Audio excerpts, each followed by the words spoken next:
اعوذ باللہ من الشیطان الرجیم بسم اللہ الرحمن الرحیم ان الذین یکتمون ما انزل اللہ من الکتاب ویشترون به ثمنا قلیلا اولئک ما یأکلون فی بطونہم الا النار ولا یکلمہم اللہ یوم القیامة ولا یزکیہم ولہم عذاب علیم۔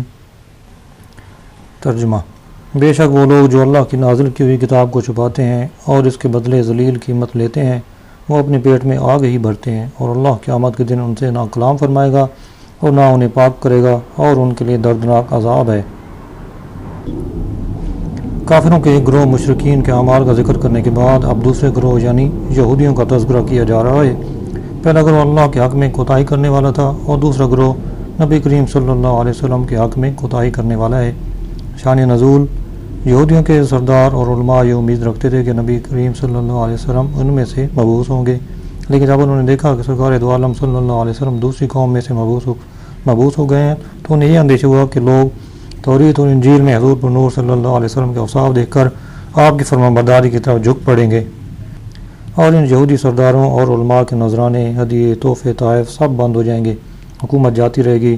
تو اس خیال سے انہیں حسد پیدا ہوا، اور توریت و انجیل میں جو حضور اقدس صلی اللہ علیہ وسلم کی نعت و صفت اور آپ کے وقت نبوت کا بیان تھا، انہوں نے اس کو چھپا دیا۔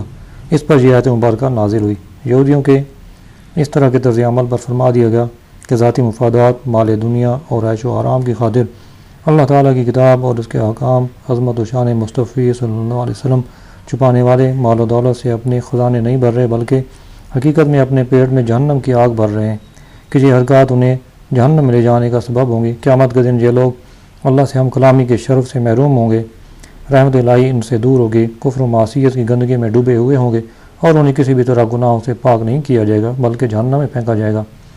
یاد رہے کہ چھپانا یہ بھی ہے کہ کتاب کے مضمون پر کسی کو مطلع نہ ہونے دیا جائے، نہ وہ کسی کو پڑھ کر سنایا جائے اور نہ دکھایا جائے، اور یہ بھی چھپانا ہے کہ غلط تعویلیں کر کے معنی بدلنے کی کوشش کی جائے اور کتاب کے اصل معنی پر پردہ ڈالا جائے۔ یہودی ہر طرح کی تعویلیں کرتے تھے، اور ابھی تک بہت سے لوگوں میں اس طرح کا طرز عمل جاری ہے۔ قرآن پڑھ کر توحید الہی کی غلط تشریح کرنا، عظمت مصطفیٰ صلی اللہ علیہ وسلم کی آیات کو چھپانا، ان کے معنی بدلنا، پردے اور سود وغیرہ کے متعلق آیات کے معنی میں تحریف کرنا، سب اسی فعل حرام میں داخل ہیں۔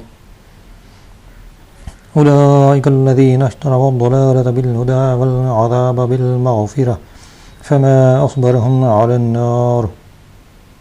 یہی وہ لوگ ہیں جنہوں نے ہدایت کے بدلے گمراہی اور بخشش کے بدلے عذاب خرید لیا، تو یہ کتنا آگ کو برداشت کرنے والے ہیں۔ یعنی جو ہدایت و مغفرت یہ لوگ اختیار کر سکتے تھے، اس کے چھوڑنے کو یہاں فرمایا گیا کہ انہوں نے ہدایت و مغفرت کی جگہ ضلالت اور عذاب خرید لیا۔ یہ نہیں کہ ان کے پاس ہدایت و مغفرت تھی اور پھر انہوں نے اسے بیچ دیا۔ امام فخر الدین رازی رحمۃ اللہ علیہ فرماتے ہیں، دنیا میں سب سے بہترین چیز ہدایت اور علم ہے، اور سب سے بری چیز گمراہی اور جہالت ہے۔ تو جب یہودی علماء نے دنیا میں ہدایت اور علم کو چھوڑ دیا اور گمراہی اور جہالت پر راضی ہو گئے، تو اس بات میں کوئی شک نہ رہا کہ وہ دنیا میں اپنی جانوں کے ساتھ انتہائی خیانت کر رہے ہیں۔ نیز آخرت میں سب سے بہترین چیز مغفرت ہے، اور سب سے زیادہ نقصان دہ چیز عذاب ہے۔ تو جب انہوں نے مغفرت کو چھوڑ دیا اور عذاب پر راضی ہو گئے، تو بلا شبہ وہ آخرت میں انتہائی نقصان اٹھانے والے ہیں۔ اور جب ان کا یہ حال ہے تو لا محالہ دنیا آخرت میں سب سے بڑے خسارے میں یہ لوگ ہیں۔ اس آیت میں یہودی علماء کے بارے میں فرمایا گیا کہ انہوں نے مغفرت کے بدلے عذاب خرید لیا، کیونکہ وہ حق بات کو جانتے تھے، اور انہیں یہ بھی علم تھا کہ سید المرسلین صلی اللہ علیہ وسلم کے اوصاف ظاہر کرنے میں اور ان کے بارے میں شبہات ظاہر کرنے میں عظیم ثواب ہے، اور داعیدار رسالہ صلی اللہ علیہ وسلم کی عظمت و شان چھپانے میں اور ان سے متعلق لوگوں کے دلوں میں شبہات ڈالنے کی صورت میں بڑا عذاب ہے۔ اس کے باوجود جب انہوں نے حق کو چھپایا تو لا محالہ انہوں نے مغفرت کے بدلے عذاب خرید لیا۔ ذَلِكَ بِأَنَّ اللَّهَ نَزَّلَ الْكِتَابَ بِالْحَقِّ وَإِنَّ الَّذِينَ اخْتَلَفُوا فِي الْكِتَابِ لَفِي شِقَاقٍ بَعِيدٍ۔ ترجمہ: یہ سزا اس لیے ہے کہ اللہ نے حق کے ساتھ کتاب نازل فرمائی، اور بے شک کتاب میں اختلاف کرنے والے دور کی مخالفت اور ضد میں ہے۔ کتاب سے مراد قرآن شریف ہے یا توریت شریف؟ پہلی صورت میں اختلاف سے مراد ہوگا نہ ماننا، اور دوسری صورت میں اس سے مراد ہوگا صحیح طور پر نہ ماننا، کیونکہ یہودی قرآن کو تو بالکل نہ مانتے تھے اور توریت کو ماننے کے دعوے دار تھے، مگر صحیح طور پر نہ مانتے تھے، ورنہ حضور نبی کریم صلی اللہ علیہ وسلم پر ایمان لے آتے۔ ایک قول یہ ہے کہ یہ آیت مشرکین کے حق میں نازل ہوئی، اس صورت میں کتاب سے قرآن ہی مراد ہوگا۔ ان کا اختلاف یہ تھا کہ ان میں سے بعض قرآن کو شعر کہتے تھے، بعض جادو اور بعض کہانت کہا کرتے تھے۔ لیس البر ان تولوا وجوهکم قبل المشرق والمغرب ولكن البر من آمن بالله واليوم الآخر والملائكة والكتاب والنبيين وآتى المال على حبه ذوي القربى واليتامى والمساكين وابن السبيل والسائلين وفي الرقاب وأقام الصلاة وآتى الزكاة والموفون بعهدهم إذا عاهدوا والصابرين في البأساء والضراء وحين البأس أولئك الذين صدقوا وأولئك هم المتقون۔ ترجمہ: اصل نیکی یہ نہیں کہ تم اپنا منہ مشرق یا مغرب کی طرف کر لو، بلکہ اصل نیکی وہ ہے جو اللہ اور قیامت اور فرشتوں اور کتاب اور پیغمبروں پر ایمان لائے اور اللہ کی محبت میں عزیز مال رشتہ داروں اور یتیموں اور مسکینوں اور مسافروں اور سائلوں کو اور غلام لوڈیوں کی گردنیں آزاد کرانے میں خرچ کرے اور نماز قائم رکھے اور زکوٰۃ دے، اور وہ لوگ جو عہد کر کے اپنا عہد پورا کرنے والے ہیں اور مصیبت اور سختی میں اور جہاد کے وقت صبر کرنے والے ہیں، یہی لوگ سچے ہیں اور یہی پرہیزگار ہیں۔ مفسرین نے اس آیت کا خاص شان نزول بیان کرنے کے بعد فرمایا ہے کہ یہ خطاب اہل کتاب اور مومنین سب کو ہے، اور معنی یہ ہے کہ صرف قبلہ کی طرف منہ کر لینا اصل نیکی نہیں جب تک عقائد درست نہ ہو اور دل اخلاص کے ساتھ رب قبلہ کی طرف متوجہ نہ ہو۔ یہ بات بھی ذہن میں رکھنی چاہیے کہ ضروری اعمال کو بجا لاتے ہوئے اور دوسروں کے عمل کو حقیر اور معمولی نہ سمجھتے ہوئے کسی خاص عمل کو زیادہ رغبت و محبت اور کثرت کے ساتھ کرنا تو درست ہے اور اس میں کوئی حرج نہیں، لیکن ضروری عمل مثلاً فرائض واجبات ترک کرنے کی صورت میں یا اپنے عمل اور طریقے کے علاوہ دوسروں کے عمل اور طریقے کو حقارت کی نگاہ سے دیکھتے ہوئے کسی ایک عمل کو یہ اچھا سمجھنا سراسر باطل اور غلط ہے۔ مثلاً ایک آدمی روزوں کی کثرت کرتا ہے تو وہ روزے نہ رکھنے والے کو حقیر نہ سمجھے، یوں ہی ذکر و درود کی کثرت کرنے والا تبلیغ دین میں مشغول آدمی کو کم تر نہ سمجھے، یوں ہی وعظ و نصیحت کرنے والا تحریر و تصنیف اور تدریس سے دین کی خدمت کرنے والے کو کم تر نہ سمجھے۔ یہودیوں کو رد اسی وجہ سے کیا گیا کہ ایمان صحیح اور اعمال صالحہ کی طرف تو آتے نہ تھے، رشوت، حرام خوری، سود، فیصلہ کرنے میں ناانصافی، بغض و کینہ اور دیگر گناہوں میں دلیر تھے، اور قبلہ کے مسئلہ میں حق بات معلوم ہونے کے باوجود بلا وجہ جھگڑتے تھے اور ایک خاص قبلے والا ہونے کو کافی سمجھتے تھے۔ آیت سے معلوم ہوا کہ اعمال سے ایمان مقدم ہے، پہلے ایمان لاؤ پھر نیک عمل کرو، کیونکہ جڑ شاخوں سے پہلے ہوتی ہے، ایمان جڑ ہے اور اعمال شاخیں۔ ایمان میں سب سے اول اللہ تعالیٰ پر ایمان ہے۔ من آمنا، جو ایمان لائے۔ آیت کے حصے سے لے کر آخر تک نیکی کے 6 اہم طریقے بیان ارشاد فرمائے گئے۔ ایمان لانا، نمبر 2 اللہ کی محبت میں مستحق افراد کو اپنا پسندیدہ مال دینا، نمبر 3 نماز قائم کرنا، نمبر 4 زکوٰۃ دینا، نمبر 5 عہد پورا کرنا، نمبر 6 مصیبت، سختی اور جہاد میں صبر کرنا۔ ان کی تفصیل بیان کی جائے گی۔ ایمان کی تفصیل یہ ہے کہ ایک تو اللہ تعالیٰ پر ایمان لائے کہ وہ حی و قیوم ہے، علیم و حکیم، سمیع و بصیر، غنی و قدیر، ازلی و ابدی، واحد لا شریک ہے۔ دوسرا قیامت پر ایمان لائے کہ وہ حق ہے، اس میں بندوں کا حساب ہوگا، اعمال کی جزا دی جائے گی، مقبولان بارگاہ الہی شفاعت کریں گے، نبی کریم صلی اللہ علیہ وسلم سعادت مندوں کو حوض کوثر پر سیراب فرمائیں گے، پل صراط پر گزر ہوگا، اور اس روز کے تمام احوال جو قرآن میں آئے یا سید الانبیاء صلی اللہ علیہ وسلم نے بیان فرمائے سب حق ہے۔ تیسرا فرشتوں پر ایمان لائے کہ وہ اللہ کی مخلوق و فرما بردار بندے ہیں، نہ مرد ہیں نہ عورت، ان کی تعداد اللہ تعالیٰ جانتا ہے۔ 4 ان میں سے بہت مقرب ہیں، حضرت جبرائیل، حضرت میکائیل، حضرت اسرافیل اور حضرت اسرائیل علیہ السلام۔ چوتھا کتب الہیہ پر ایمان لانا کہ جو کتاب اللہ تعالیٰ نے نازل فرمائی حق ہے۔ ان میں 4 بڑی کتابیں ہیں، توریت جو حضرت موسیٰ علیہ السلام پر نازل ہوئی، انجیل جو حضرت عیسیٰ علیہ السلام پر نازل ہوئی، زبور حضرت داؤد علیہ السلام پر نازل ہوئی، اور قرآن جو کہ حضرت محمد مصطفیٰ صلی اللہ علیہ وسلم پر نازل ہوئی، اور اس کے علاوہ حضرت شیس، حضرت ادریس اور حضرت آدم، حضرت ابراہیم علیہ السلام پر بہت سے صحیفے نازل ہوئے۔ 5واں تمام انبیاء پر ایمان لانا کہ وہ سب اللہ تعالیٰ کے بھیجے ہوئے ہیں اور معصوم یعنی گناہوں سے پاک ہیں، ان کی صحیح تعداد اللہ تعالیٰ جانتا ہے، ان میں سے 313 رسول ہیں۔ یاد رہے کہ ایمان مفصل جو بچوں کو سکھائے جاتے اس کی اصل یہ آیت بھی ہے، اس کے علاوہ دوسری آیات بھی ہیں۔ وَآتَ الْمَالَ عَلَىٰ حُبِّهِ، اور اللہ کی محبت میں اپنا عزیز مال دے۔ اس سے پہلے ایمان کا بیان ہوا اور اب اعمال کا ذکر کیا جا رہا ہے، اور آیت کے حصے میں نیکی کا دوسرا طریقہ بیان کیا گیا ہے کہ اللہ تعالیٰ کی محبت میں مستحق افراد کو اپنا پسندیدہ مال دیا جائے۔ اس آیت میں مال دینے کے 6 مصرف ذکر فرمائے گئے ہیں۔ نمبر 1، رشتہ داروں پر خرچ کرنا۔ حضرت سلمان بن عامر رضی اللہ عنہ سے مروی ہے کہ نبی کریم صلی اللہ علیہ وسلم نے ارشاد فرمایا، رشتہ دار کو صدقہ دینے میں 2 ثواب ہیں، ایک صدقہ کرنے کا اور ایک صلہ رحمی کرنے کا۔ حضرت ابو ایوب انصاری رضی اللہ عنہ سے روایت ہے، نبی کریم صلی اللہ علیہ وسلم نے ارشاد فرمایا، سب سے افضل صدقہ کنارہ کشی اختیار کرنے والے مخالف رشتہ دار پر صدقہ کرنا ہے۔ نمبر 2، یتیموں پر خرچ کرنا۔ جس نابالغ شخص کے باپ کا انتقال ہو چکا ہو اسے یتیم کہتے ہیں۔ حضرت سہل بن سعد رضی اللہ عنہ سے روایت ہے، نبی کریم صلی اللہ علیہ وسلم نے ارشاد فرمایا کہ جو شخص یتیم کی کفالت کرے، میں اور وہ کفالت کرنے والا دونوں جنت میں اس طرح ہوں گے۔ نبی کریم صلی اللہ علیہ وسلم نے کلمہ کی انگلی اور بیچ کی انگلی سے اشارہ کیا اور دونوں انگلیوں کے درمیان تھوڑا سا فاصلہ کیا۔ نمبر 3، مسکینوں پر خرچ کرنا۔ حضرت ابو ہریرہ رضی اللہ عنہ سے روایت ہے، نبی کریم صلی اللہ علیہ وسلم نے ارشاد فرمایا، مسکین وہ نہیں جو لوگوں میں گھومتا رہتا ہے اور ایک لقمہ یا 2 لقمے اور ایک کھجور یا 2 کھجوریں لے کر چلا جاتا ہے۔ صحابہ کرام نے عرض کیا، یا رسول اللہ، پھر مسکین کون ہے؟ ارشاد فرمایا، جس کے پاس اتنا مال نہ ہو جو اس کی ضروریات سے اسے مستغنی کر دے، اور نہ اس کے آثار سے مسکینی اور فقر کا پتہ چلے تاکہ اس پر صدقہ کیا جائے، اور نہ وہ لوگوں سے سوال کرتا ہو۔ حضرت ابو ہریرہ رضی اللہ عنہ سے روایت ہے، نبی کریم صلی اللہ علیہ وسلم نے ارشاد فرمایا، ایک لقمہ روٹی اور ایک مٹھی خرما اور اس کی مثل کوئی اور چیز جس سے مسکین کو نفع پہنچے، ان کی وجہ سے اللہ تعالیٰ 3 شخصوں کو جنت میں داخل فرماتا ہے۔ ایک صاحب خانہ جس نے حکم دیا، دوسری زوجہ کہ اسے تیار کرتی ہے، تیسرے خادم جو مسکین کو دے کر آتا ہے۔ پھر نبی کریم صلی اللہ علیہ وسلم نے ارشاد فرمایا، حمد ہے اللہ کے لیے جس نے ہمارے خادموں کو بھی نہ چھوڑا، یعنی رحمت سے محروم نہ چھوڑا۔ نمبر 4، مسافر پر خرچ کرنا۔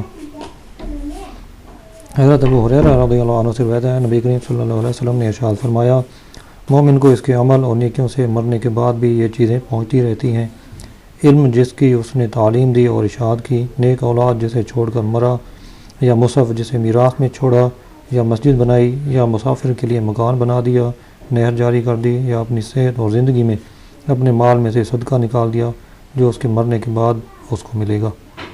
نمبر 5، سائلوں کو دینا۔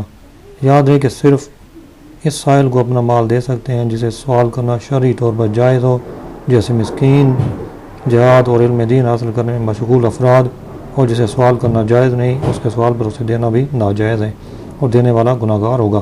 البتہ بعض لوگوں کو سوال کرنا جائز نہیں ہوتا لیکن ضرورت مند ہوتے ہیں، انہیں بغیر مانگے دینا جائز ہے، جیسے فقیر۔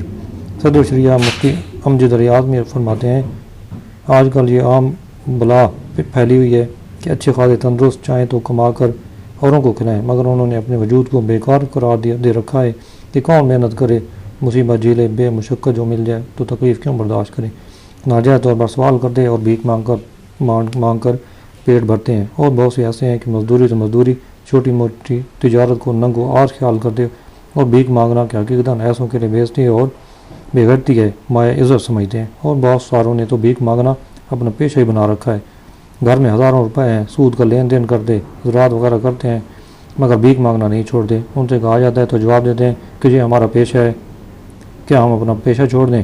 حالانکہ ایسوں کو سوال کرنا حرام ہے، اور جس سے ان کی حالت معلوم ہو اسے جائز نہیں کہ ان کو کچھ دے۔ نمبر 6، گردنیں چھڑانے میں خرچ کرنا۔ گردنیں چھڑانے سے غلاموں اور لونڈیوں کو آزاد کرنا مراد ہے۔ حضرت ابو ہریرہ رضی اللہ عنہ بیان کرتے ہیں، نبی کریم صلی اللہ علیہ وسلم نے ارشاد فرمایا، جو مسلمان مرد کسی مسلمان مرد کو آزاد کرے گا، اللہ تعالیٰ غلام کے ہر عضو کے بدلے میں آزاد کرنے والے کے ہر عضو کو جہنم سے نجات دے گا۔ حضرت سعید بن مرجانہ رضی اللہ عنہ کہتے ہیں، جب میں نے حضرت ابو ہریرہ رضی اللہ عنہ سے یہ حدیث سنی اور میں نے جا کر اس کا ذکر حضرت علی بن حسین رضی اللہ عنہ سے کیا تو انہوں نے اپنے ایک ایسے غلام کو آزاد کر دیا جس کے حضرت عبداللہ بن جعفر رضی اللہ عنہ 10,000 درہم یا 1,000 دینار قیمت دے رہے تھے۔ یہاں اس بات کا خیال رکھنا ضروری ہے کہ اگر صدقات واجبہ ہوں تو اس کے دیگر احکام کا بھی خیال رکھنا ضروری ہے۔ اللہ تعالیٰ کی راہ میں رضا الہی کی خاطر پیارا مال دینا چاہیے، نیز زندگی اور تندرستی میں دے جب خود اسے بھی مال کی ضرورت ہو، کیونکہ اس وقت مال زیادہ پیارا ہوتا ہے۔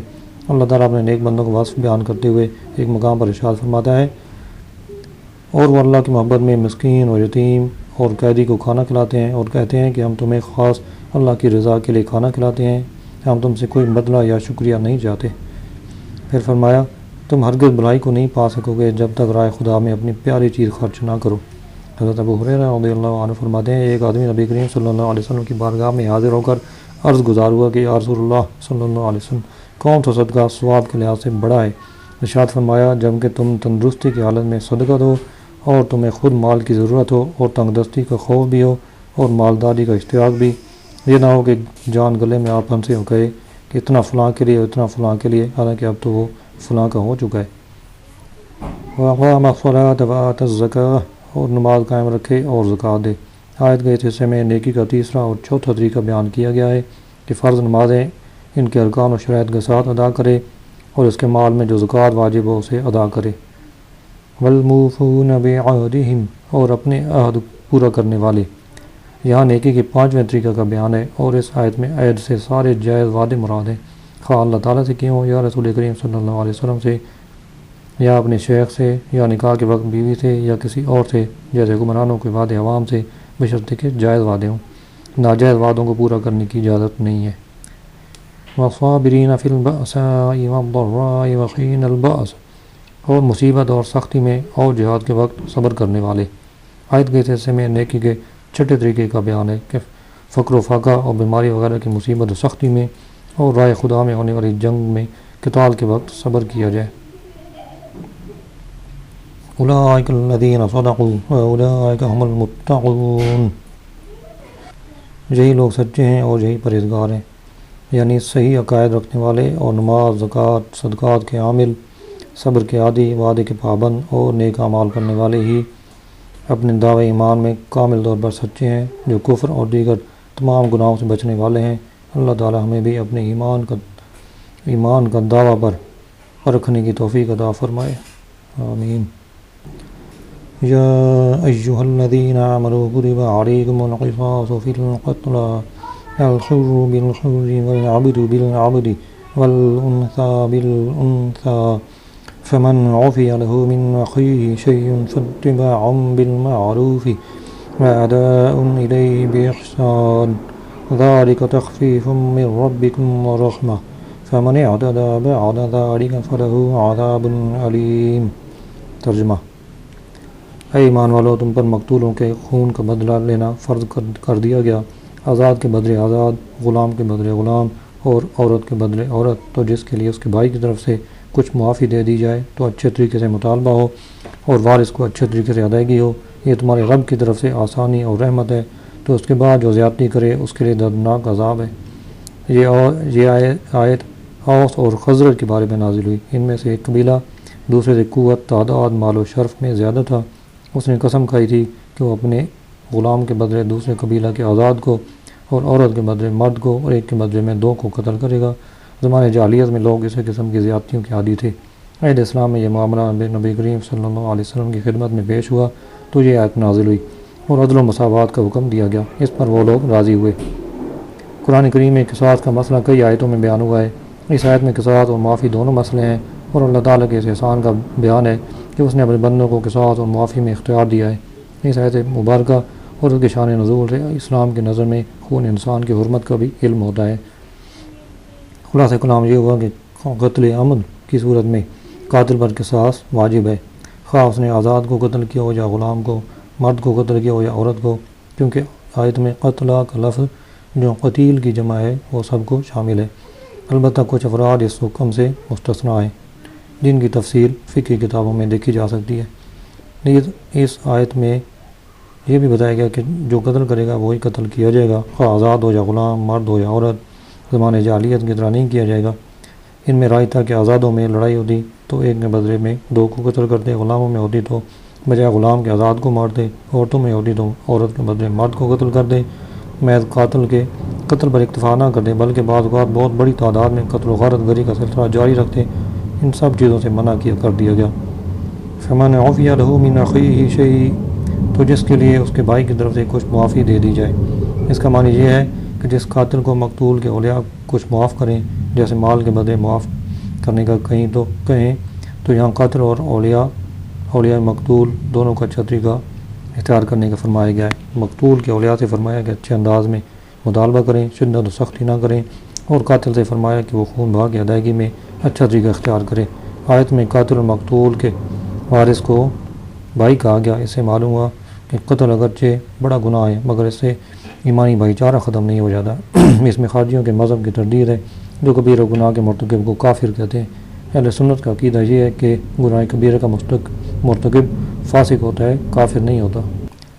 قصاص سے متعلق دو عام مسائل۔ مقتول کے ولی کو اختیار ہے کہ خواب قاتل کو بغیر عوض معاف کر دے یا مال پر صلح کرے، اور اگر وہ اس پر راضی نہ ہو اور قصاص چاہے تو قصاص ہی فرض رہے گا۔ اگر مال پر صلح کر لیں تو قصاص ساقط ہو جاتا ہے اور مال واجب ہوتا ہے۔